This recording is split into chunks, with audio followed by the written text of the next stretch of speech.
Kävipä sitten se perinteinen, että eksyin lenkille. Siis mä eksyn ihan aina.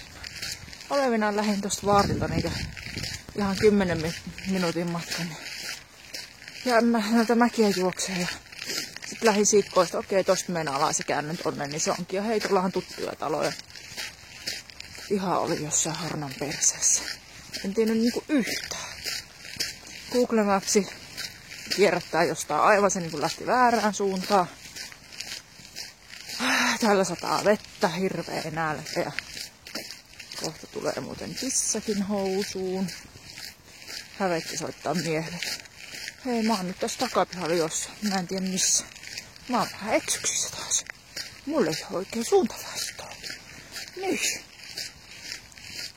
Kaikista parashan on, että mä oon eksynyt joskus tyttöä odottaessani eka kertaa, kun menin neuvolaan, niin sinne neuvolaan oikeasti varmaan alle puoli kilsaa matkaa.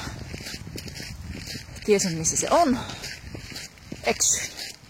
Lähdin ihan väärään suuntaan. Tästähän tää on niin kuin lähtenyt tää hauskuus. Joka kerta kun mä menen Helsingin keskustaan, että mun pitää etsiä joku paikka, niin mä joudun soittaa miehelle, että mä en löydä missä se on.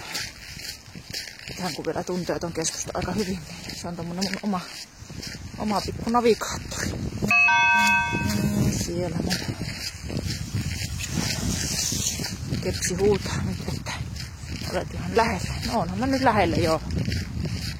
Mun pieni lenkki on kestänyt nyt ekstrat 20-25 minuuttia, koska mä eksyin.